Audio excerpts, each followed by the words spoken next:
At her getaway on Martha's Vineyard, Carly Simon stands by the sea, memories whirling with the waves as the breeze pulls at her scarf.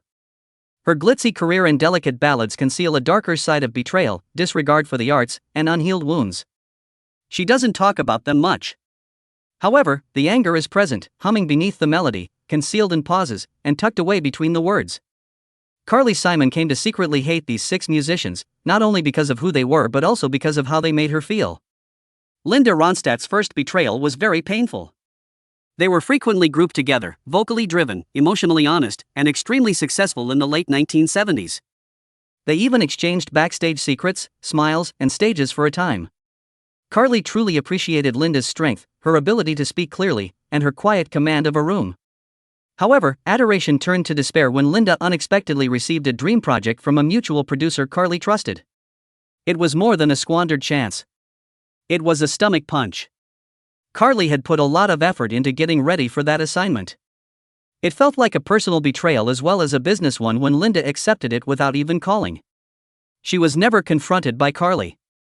She quite gently left, but with a scar that would last for years. The silence that followed was the betrayal, not the music. Linda never gave a call. Carly never forgot. Every now and then they came into contact, exchanging faraway waving and tight smiles. There was no longer any warmth. And years later, Carly hesitated when a reporter inquired about their acquaintance. Eyes clouded abruptly, then the topic was altered. For some wounds never completely heal. They simply learn how to blend in with professionalism and poise. Next up is Joni Mitchell, the epitome of measured calm. 2 female artistic icons to the world.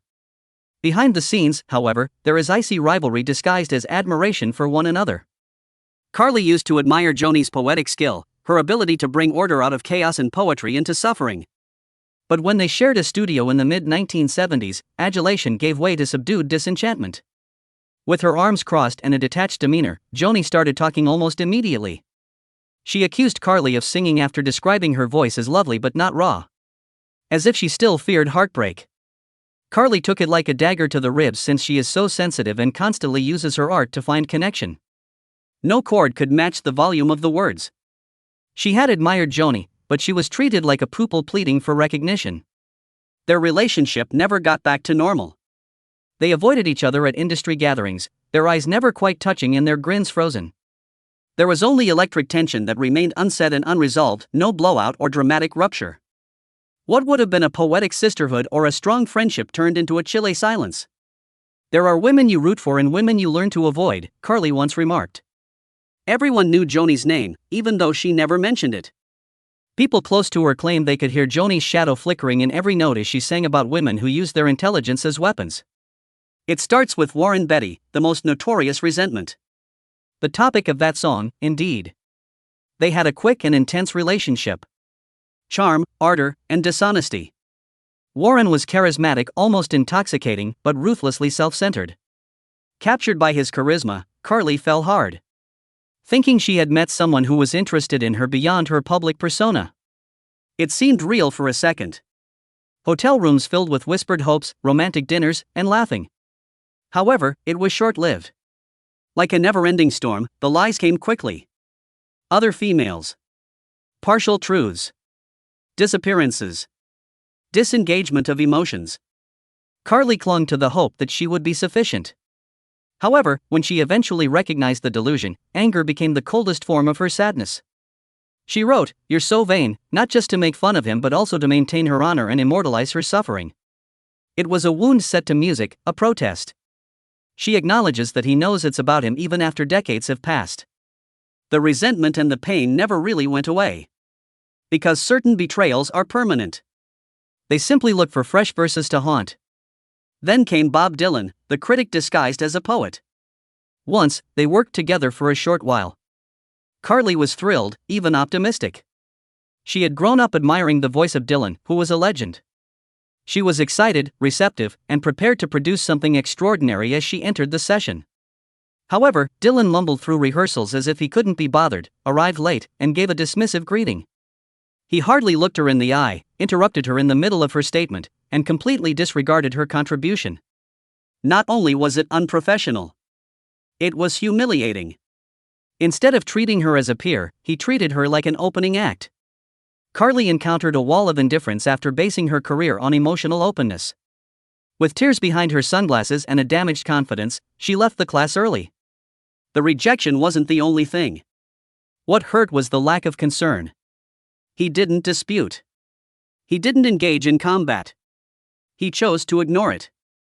"We write various sorts of truths," she said simply when questioned about Dylan years later.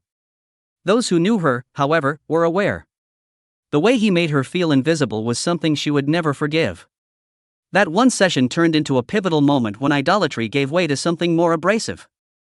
Disillusionment mixed with disappointment. And the nagging pain of realizing that your heroes don't always fall. As they do, they push you away. Next up is David Lee Roth, the wildcard of the 1980s scene. Carly Simon and Van Halen's cocky leader may seem ridiculous on paper, but when they met at a charity event that was shown on television, it became ugly. What started off as a night of joy and unity swiftly turned into a spectacle Carly hadn't expected. Roth made offensive remarks about Carly in front of a live audience, making fun of her music, age, and even appearance.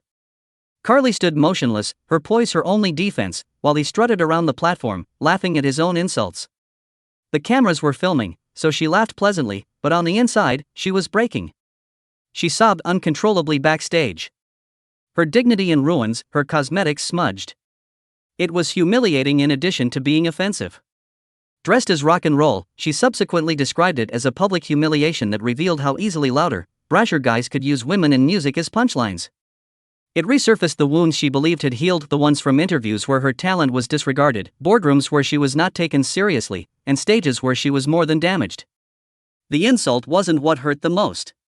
It was the acclaim, the laughter, and the absence of intercession. In the days that followed, Carly avoided a number of public appearances. "Being strong on stage does not equate to being safe," she wrote in her journal that evening. Carly never went to an event again with Roth after that night. It wasn't resentment. It served as a border. Because the most intense rage isn't always audible. It's silent. The unspoken promise to never belittle in someone else's eyes again is a closed door. And lastly, James Taylor, who caused the most pain. They were soulmates, partners in marriage, music, and suffering. His gentle, smoky tones met her crystalline fragility as their voices entwined like strands in the same fabric. They composed ballads together that sounded like love letters to the world.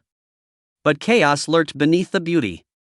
Carly was burdened by James's battles with addiction, popularity, and faithfulness. She saw the man she loved go into a downward spiral, emotionally vanish, and then reappear as a person she hardly recognized. There were times when he didn't return home, when his music spoke louder than he ever could in person, and days when quiet took the place of discourse. She was there for him longer than most. Out of devotion, love, and the wish that her spouse would come back. But a part of her started to disappear with every setback, betrayal, and broken promise. The singer began to exist simultaneously in the worlds of pain and courage. Their divorce was discreet but terrible. Rather than being abrupt, it was a methodical unraveling. Distance, pain, and the gentle dying of intimacy were all that was present, no screaming matches or tabloid scandals. His shadow remains even now when she sings about heartbreak. It may be heard in the lyrics, which barely mention him, and in the tremor in her voice. Since her songs do the remembering, she never has to publicly criticize him. They convey a distinct narrative of love that transformed into grief, rage, and ghosts. When she performs, a ghost who is still seated in the back row silently cheers for the woman who lived through him. Carly Simon suffered through betrayal, but she sang about vulnerability. Each of these musicians had an impact on her spirit as much as her profession. Although their names are no longer prominent in headlines, they continue to exist in her lyrics as metaphors, shadows, and incomplete chords. Pain is screamed by some artists. Carly's was a whisper. It's from strength rather than weakness.